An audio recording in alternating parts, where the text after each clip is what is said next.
Alors, la question qu'on se pose souvent, qu'est-ce qui fait vraiment pencher la balance vers la réussite? Le talent pur, la chance ou est-ce qu'il y a autre chose, quelque chose de plus profond? Les sources qu'on explore aujourd'hui avec les recherches de Carol Dweck, Joe Boller et puis aussi le projet Grit Louis House, elles pointent toutes vers une réponse assez fascinante. Tout se jouerait dans notre état d'esprit. Tout à fait. Et au cœur de ça, il y a les travaux fondateurs de Carol Dweck, une psychologue. Elle a mis en lumière deux grandes façons de voir les choses, deux mentalités. L'état d'esprit dit fixe et celui de croissance. Fixe et croissance, ok. Et ce qui est vraiment intéressant, c'est que c'est pas juste une théorie comme ça en l'air. Les neurosciences, en particulier ce qu'on sait sur la plasticité du cerveau, un domaine exploré par Joe Bollard notamment, viennent confirmer ça. Notre cerveau est beaucoup plus malléable qu'on le pensait. D'accord, donc notre objectif là, pour les prochaines minutes, c'est de décortiquer un peu tout ça, comprendre ce que sont vraiment ces états d'esprit, comment ils influencent notre potentiel, notre façon de réagir aux coups durs, et surtout, la question clé, est-ce qu'on peut activement cultiver un état d'esprit qui nous aide à apprendre, à nous dépasser? C'est parti pour une exploration en profondeur. Alors commençons par le début, avec Carol Dweck. Cet état d'esprit fixe, qu'est-ce que c'est concrètement? L'état d'esprit fixe, c'est la croyance assez ancrée que nos qualités de base, l'intelligence, les talents, ce genre de choses, sont comme gravées dans le roc. On est avec ou on est sans, et on n'y peut pas grand-chose. Ah oui, une vision assez déterministe en fait. Exactement. Et si on pense comme ça, logiquement, on va avoir tendance à éviter les défis. Pourquoi? Parce qu'on a peur de montrer ses limites, peur de ne pas être à la hauteur, de se ridiculiser peut-être. Et l'effort, dans cette vision du monde, il devient même un peu suspect. Genre, si t'es vraiment doué, t'as pas besoin de bosser dur, non? Oui, l'effort serait presque un aveu de faiblesse. Voilà, c'est ça. C'est comme si ça prouvait que t'as pas ce don naturel. Dweck raconte une expérience assez parlante avec des enfants de 4 ans. On leur donnait un puzzle facile, puis le choix, refaire le même ou en essayer un plus dur. Et alors? Eh ben, ceux qui penchaient vers un état d'esprit fixe choisissaient quasi systématiquement le puzzle facile. Leur logique cachée, c'était un peu « les enfants intelligents, ils font pas d'erreur. Donc, mieux vaut assurer et réussir que risquer de se tromper. » C'est fou, comme ça commence tôt. Oui, et on voit même des traces de ça dans le cerveau. Des études avec des électrodes et tout ça montrent que les personnes avec une mentalité plutôt fixe sont surtout attentives aux infos qui valident leurs capacités. Typiquement, le résultat final. Ai-je réussi? Est-ce que ça confirme que je suis intelligent? Ah oui, cette validation externe, d'accord. Bon, cette peur de l'échec, ça peut vraiment nous freiner. Mais alors, c'est quoi l'alternative? Cet état d'esprit de croissance. Alors là, c'est une perspective complètement différente. L'état d'esprit de croissance, c'est la conviction que nos capacités de base, elles peuvent être développées. Comment? Par le travail? Par la persévérance?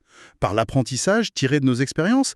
Le talent de départ, c'est juste un point de départ, pas une finalité. Donc les défis, c'est plus une menace. Non, justement. Ça devient des occasions de progresser. Les obstacles, c'est des étapes pour apprendre. Et l'effort, c'est le moteur indispensable pour arriver à maîtriser quelque chose. Si on reprend le scénario de Dweck, de la mauvaise journée, mauvaise note, problème perso, la personne en mode croissance, elle va pas se dire « je suis nul ». Non, Qu'est-ce qu'elle se dit? elle va plutôt penser. Ok, j'ai raté cet examen, qu'est-ce que je peux apprendre de ça? Comment je peux faire mieux la prochaine fois? Peut-être revoir sa méthode, demander de l'aide. L'échec devient une information utile, pas une sentence. Une information pour ajuster le tir, en somme. Exactement. Et pour revenir aux enfants de 4 ans, ceux qui étaient orientés croissance, ils choisissaient avec enthousiasme le puzzle plus difficile. Ah ouais? Oui. L'envie d'apprendre, de relever le défi, était plus forte que la peur de se tromper. Et au niveau cérébral, leur attention se portait moins sur le résultat que sur le feedback. Comment je peux m'améliorer? Qu'est-ce que cette erreur m'apprend? D'accord, donc la première grosse idée qui ressort, c'est que notre simple croyance sur nos capacités fixes ou malléables change radicalement notre approche des défis de l'apprentissage. C'est tout à fait ça. Et l'idée que nos capacités peuvent évoluer, c'est pas juste de la pensée positive. Il y a une vraie base biologique derrière. Et c'est là qu'intervient Joe Bowley et le concept de neuroplasticité. La neuroplasticité, oui, on en entend parler.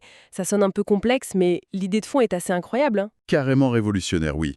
Pour faire simple, la neuroplasticité, c'est la capacité de notre cerveau à changer sa structure, son fonctionnement, en réponse à ce qu'on vit, à ce qu'on apprend.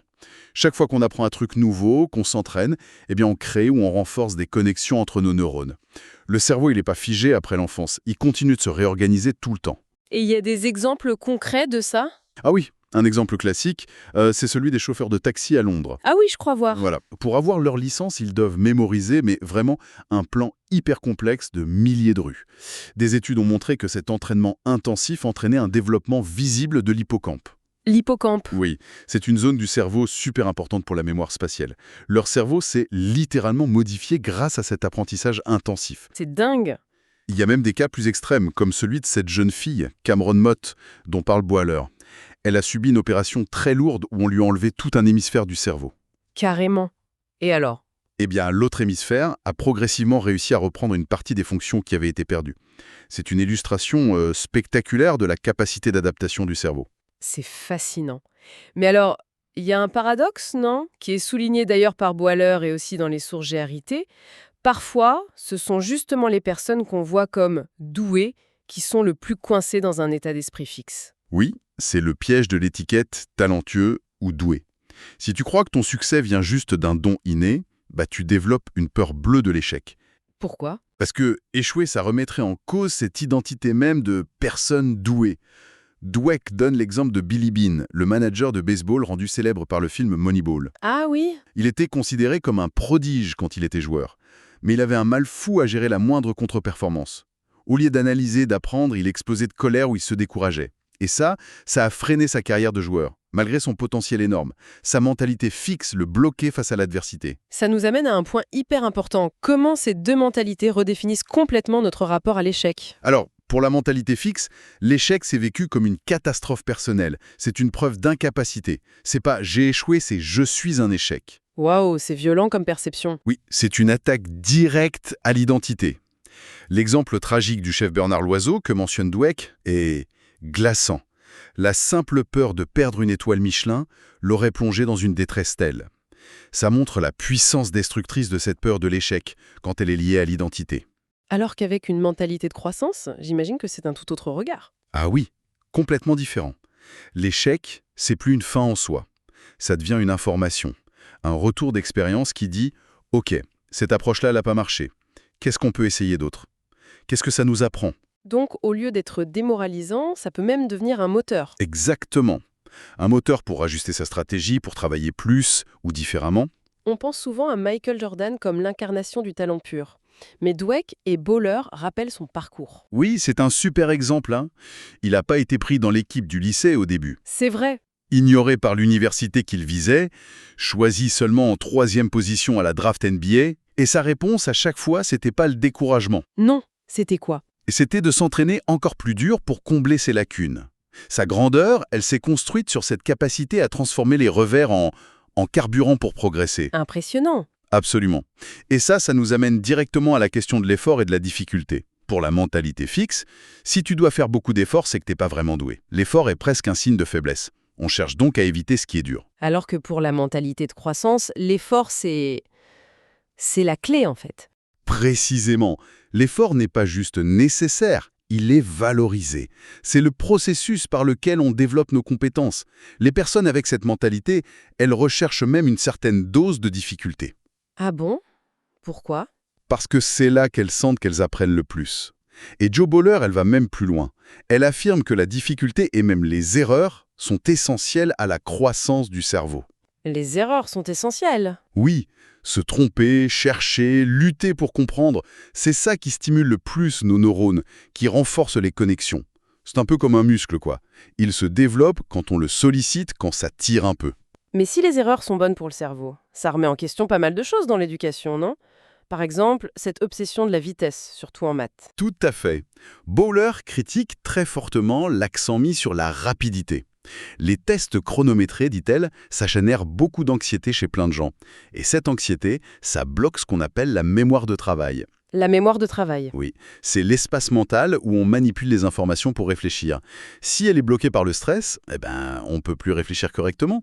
Du coup, ces tests mesurent plus la capacité à régurgiter vite qu'une vraie compréhension profonde. C'est vrai que ça peut être stressant, hein. Et elle souligne que beaucoup de mathématiciens reconnus sont en fait des penseurs plutôt lents, mais profonds. C'est une perspective intéressante, ça. Et cette idée de persévérer face à la difficulté, de s'accrocher, ça fait penser au concept de grit, non? Yeah. Exactement. Le grit, un concept popularisé par Angela de Korff et qui est mentionné dans nos sources, c'est ce mélange de passion et de persévérance pour des objectifs à long terme. Passion et persévérance. Oui, c'est la capacité à tenir bon, à rester engagé, même quand c'est dur, malgré les obstacles, les doutes. C'est très lié à la mentalité de croissance. C'est difficile d'avoir du grit si on croit que nos capacités sont figées, évidemment, mais le grit insiste vraiment sur cette dimension d'endurance, de ténacité sur la durée. D'accord. Bon, on commence à bien cerner ces deux mentalités et leur impact. Mais une question me vient. D'où elles viennent au départ? Est-ce qu'on est avec l'une ou l'autre? Pas vraiment, non. Les sources, Dweck en particulier, montrent qu'elles sont largement apprises. Souvent transmises involontairement par notre environnement, notamment par les messages qu'on reçoit des parents, des enseignants. Et là, il y a un message qui semble vraiment faire l'unanimité chez Dweck, Boller et dans les sources Grit. C'est l'importance de la façon dont on fait des retours, dont on complimente. C'est ça. Oui, ça c'est un point absolument crucial. Louer l'intelligence ou le talent inné, genre « Oh, t'es tellement intelligente », ça renforce sans qu'on s'en rende compte une mentalité fixe. Comment ça? L'enfant ou l'adulte se dit « Ok, on me trouve intelligent, donc je dois continuer à paraître intelligent, et pour ça, le mieux c'est d'éviter les erreurs et les défis où je pourrais me planter. » Ah oui, je vois le mécanisme. Alors qu'à l'inverse, si on loue l'effort, les stratégies utilisées, la persévérance, « Waouh, j'ai vu comment tu t'es accroché sur ce problème difficile, c'est super !» ou « J'aime bien comment tu as essayé différentes approches pour trouver la solution », là, on aurait une mentalité de croissance. Quel est le message reçu dans ce cas? Le message, c'est « Ce qui compte, c'est mon engagement, mon processus d'apprentissage. Et ça, je peux le contrôler, je peux le développer. » Il y a même des études qui montrent que la mentalité des enseignants eux-mêmes, est-ce qu'ils croient que l'intelligence est fixe ou malléable, a un impact mesurable sur les progrès et l'engagement de leurs élèves. C'est fou. C'est énorme comme impact. Alors, la question qui brûle les lèvres maintenant, si ces mentalités sont apprises, est-ce qu'on peut changer? Est-ce qu'on peut passer d'une mentalité plutôt fixe à une mentalité de croissance? La réponse des chercheurs est un grand oui. Alors attention, c'est pas comme appuyer sur un interrupteur. C'est un processus, ça demande du travail sur soi, mais c'est tout à fait possible. Dweck s'inspire d'ailleurs beaucoup des thérapies cognitives. L'idée, c'est d'apprendre à repérer ces pensées automatiques liées à la mentalité fixe. Genre, j'ai raté, je suis nul. Voilà, exactement. Apprendre à les repérer, à les questionner. Est-ce que c'est vraiment vrai? Est-ce qu'il n'y a pas une autre façon de voir les choses? Et à les remplacer consciemment par une perspective de croissance. Ok, j'ai raté, qu'est-ce que je peux apprendre de ça pour la prochaine fois? Et Dweck propose des étapes concrètes pour ça. Oui, elle propose une sorte de démarche en 4 étapes. Premièrement, accepter qu'on a tous une part de mentalité fixe en nous. C'est normal, c'est humain. Ok, déculpabiliser un peu. Voilà. Deuxièmement, identifier ce qui déclenche cette mentalité fixe chez nous. Est-ce que c'est la critique, la comparaison avec les autres, un défi particulièrement difficile? Comprendre ces déclencheurs personnels. C'est ça. Troisièmement, elle suggère, c'est optionnel, mais ça peut aider, de donner un petit nom à cette persona de l'état d'esprit fixe pour prendre un peu de distance, la voir comme une voix parmi d'autres. Genre, mon grincheux intérieur ou quelque chose comme ça? Exactement. Et quatrièmement, l'éduquer. C'est-à-dire reconnaître ces messages de peur ou de jugement, mais choisir consciemment d'agir selon une perspective de croissance, se focaliser sur l'apprentissage, le progrès, l'effort constructif. C'est un vrai travail sur soi, en fait. Mais Dweck met aussi en garde contre une vision trop simpliste. Il suffit pas de juste dire « fais des efforts ». L'effort, il doit être intelligent, dirigé vers des stratégies qui fonctionnent. Et puis, le contexte est hyper important. C'est-à-dire?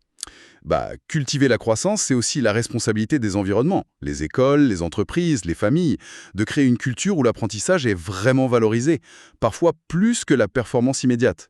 Une culture où les erreurs sont vues comme des occasions d'apprendre, pas comme des fautes à cacher. D'accord. Et Lewis Howes, lui, dans une approche peut-être plus développement personnel, il pointe aussi des obstacles intérieurs qui sont très liés à cette mentalité fixe, non? Il parle du doute de soi, qu'il appelle le tueur de rêve. Oui, absolument. Ce fameux critique intérieur qui nous souffle à l'oreille qu'on n'est pas capable, qu'on va se planter. Hawes suggère de développer activement un coach intérieur positif pour le contrer. Il parle aussi beaucoup de la peur du jugement des autres. Une stratégie qu'il propose, c'est de déplacer son attention. Au lieu de se demander qu'est-ce qu'ils vont penser de moi, se demander comment je peux être utile, comment je peux apporter de la valeur aux autres. Ça aide à désamorcer cette pression sociale. C'est une bonne piste. Il mentionne aussi quelque chose d'assez étonnant, le besoin de se donner la permission de réussir. Comme si parfois on portait en nous une croyance qui nous empêche d'oser viser haut, de s'autoriser le succès. Et tous ces obstacles intérieurs, ils font écho à des concepts bien étudiés en psychologie. Les messages négatifs qu'on a pu recevoir par le passé, donc par le bowler, ça peut vraiment ancrer ce doute en nous.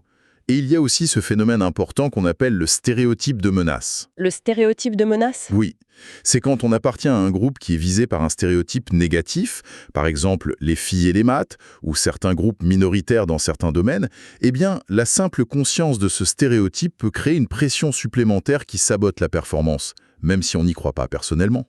C'est fou ça.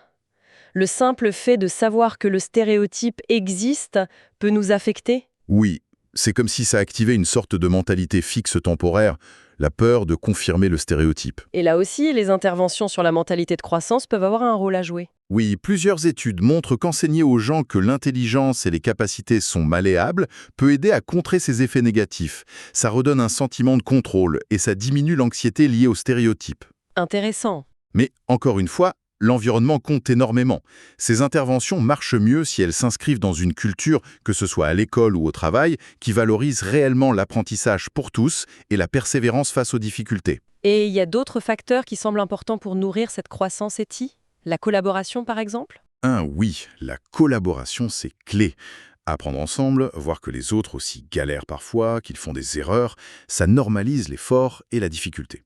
C'est un point souligné par Bowler, par Hauss et dans les sources GRT. Hauss insiste aussi beaucoup sur l'importance de la responsabilité. La responsabilité envers soi-même, tenir ses engagements, mais aussi envers les autres, comme des partenaires de confiance qui nous soutiennent dans nos objectifs, qui nous aident à rester sur la bonne voie. Choisir les bonnes personnes pour nous entourer, en quelque sorte. Exactement. Des personnes qui ont elles-mêmes une mentalité plutôt tournée vers la croissance, idéalement. Finalement, si on essaye de résumer, de distiller le message le plus puissant de toutes ces recherches, de toutes ces sources, ce serait quoi ? Ce serait que cette idée qu'on a souvent de capacité figée, innée, gravée dans le marbre, eh bien, c'est largement un mythe. Notre potentiel, il est dynamique. L'intelligence, les talents, tout ça, ça peut se cultiver. Ça se cultive. Oui. Et les ingrédients clés pour cette culture, c'est l'effort engagé, la capacité à apprendre de ses erreurs, à les voir comme des informations, et la persévérance quand ça devient difficile. Et la science, avec la neuroplasticité, nous le confirme. Notre cerveau est littéralement fait pour cette croissance. Alors, qu'est-ce que tout ça signifie pour nous au quotidien ? Ça signifie qu'on a probablement plus de pouvoir sur notre propre développement qu'on ne le croit souvent. En adoptant consciemment cette perspective de croissance, en croyant vraiment en notre capacité à apprendre et à nous améliorer, Oui. et on ouvre la porte à de nouvelles possibilités.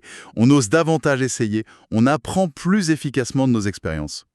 Ce n'est pas magique, ça demande du travail, de la conscience, mais c'est une vision de soi qui est beaucoup plus porteuse et, au final, sans doute plus alignée avec la réalité de notre potentiel humain. Et pour conclure, peut-être une pensée à emporter avec soi. Si nos capacités, ce n'est pas une condamnation ou une bénédiction figée à la naissance, mais plutôt quelque chose qui se construit pas à pas, quelle est la prochaine compétence, la prochaine connaissance qu'on choisirait d'explorer, non pas avec cette pression d'être parfait tout de suite, mais avec la curiosité de voir comment le chemin lui-même, avec ses efforts, ses découvertes, ses erreurs aussi, comment ce chemin va nous transformer et renforcer notre potentiel.